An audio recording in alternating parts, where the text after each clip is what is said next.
यहाँ पे जो है आंदोलन किया गया, क्या कहेंगे आंदोलन के बारे में? हमने आज जो हमारे 15 दिन से हमको जो देखने के लिए मिल रहा है, हमारे देश में जो बढ़ता वायलेंस हो रहा है, ये एक तरीके का टेररिज्म है, तो उसके खिलाफ हमने आज मुख्य मोर्चा निकाला है। इसके खिलाफ हमने आज एक निषेध जाहिर किया है कि हम इस चीज़ के खिलाफ है। आप देखिए जो चलती ट्रेन में एक ऑफिसर अपने सीनियर ऑफिसर को गोली मार देता है और उसी के साथ में 2 मुसलमान लोगों को गोली मार देता है, तो योगी मोदी कहो नहीं तो गोली मार देंगे। ये आप बताइए, सबसे इधर तो वोटिंग मतलब एक राइट टू वोट पे आपने वो कर दिया, पूरा खंडित कर दिया, दूसरा राइट टू लाइफ यहाँ पे आपने उल्लंघन कर दिया इस दोनों चीजों का। प्लस पब्लिक ट्रांसपोर्ट में आप ऐसी हैवानियत दिखा रहे हैं, तो यानी आप क्या ही बच गया है ना। हैवानियत का हर इन लोगों ने हर हैवानियत की लाइन क्रॉस कर दी है। मणिपुर में महिलाओं को, मैं महिलाओं के बारे में ज्यादा बात करती हूँ हमेशा, मणिपुर में महिलाओं को बिना कपड़ों के परेड कराई जा रही है, गैंग रेप किया जा रहा है।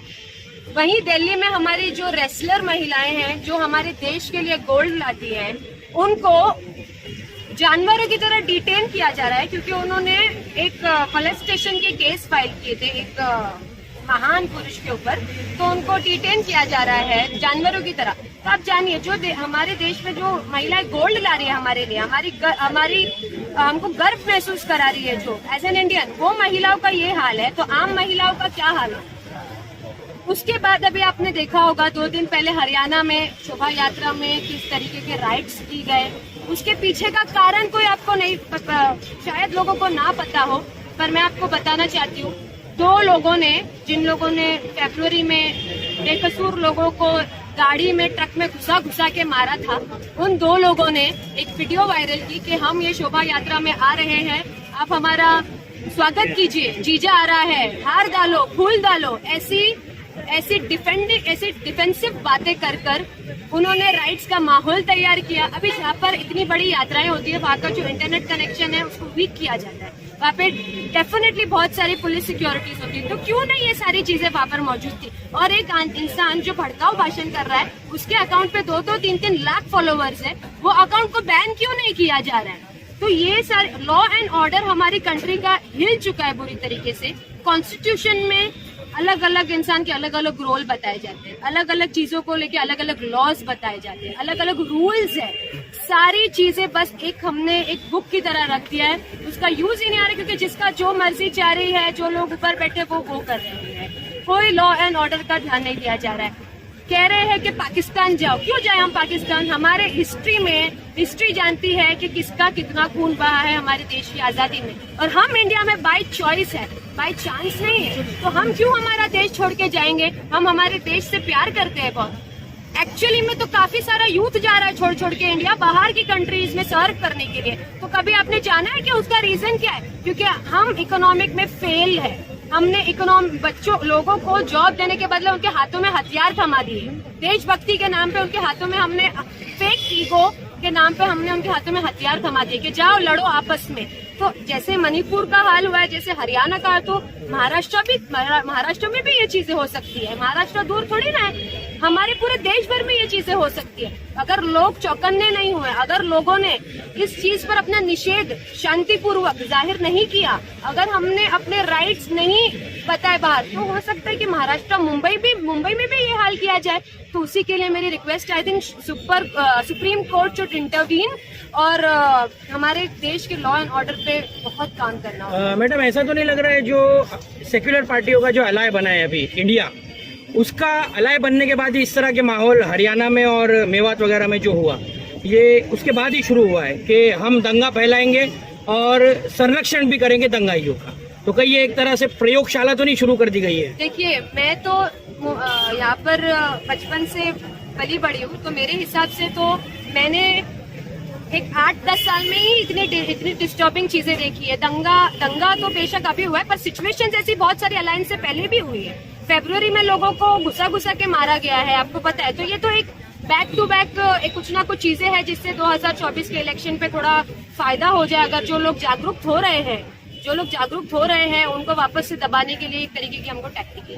रोड पे तो पहले नारे लगते थे, अब तो विधान भवन में भी गद्दार और पाकिस्तान चले जाओ जैसे नारे लग रहे। तो कितना ये हिंदुस्तान ये कि कगार पे जा रहा है कि किस दिशा में जा रहा है ये? यस, मुझे पता है कि आप क्या बारे में बात कर रहे हैं। इनफैक्ट मैं और मेरे भाई हम सुबह में इसी बारे में बात कर रहे थे कि हमारा देश किस दिशा में जा रहा है, कि एक इंसान जो रिप्रेजेंटेटिव है, बैठा है विधानसभा में, उनको ऐसी बातें की जा रही। मतलब हम एक सेंस ऑफ रिस्पेक्ट भूल चुके हैं एक दूसरे के लिए। इतनी नफरत एक कैंसर की तरह। आप बताओ, 8-10 साल से एक ही चीज पे आप काम करोगे कंटिन्यूसली, हर टारगेट ऑडियंस, हर एज ग्रुप को टारगेट किया गया।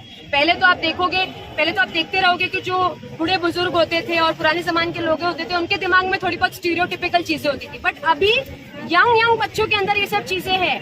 स्कूल्स में एक दूसरे के लोग भेदभाव कर रहे हैं। अरे ये वो जात का, ये वो जात का, ये वो जात का। अरे हमारे भारत की नींव ये है ही नहीं।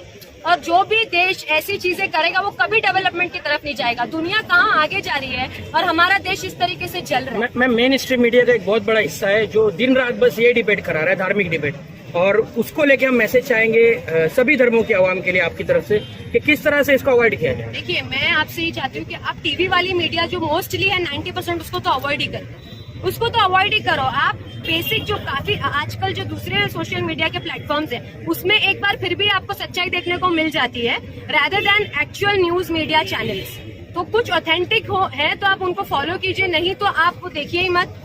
अपना दिमाग लगाइए, अपने खुद के अंदर कुछ मैनर्स और कुछ एथिक्स और कुछ मोरल्स लाइए कि हम भारत के लोग हैं। कॉन्स्टिट्यूशन पढ़िए, खुद कॉन्स्टिट्यूशन पढ़िए, हिस्ट्री पढ़िए भारत की, और अपने अंदर भारत को लाइए, अपने दिल में भारत को लाइए। ये जो भारत बनाने की कोशिश करे वो भारत के इन्फ्लुएंस में मत आइए।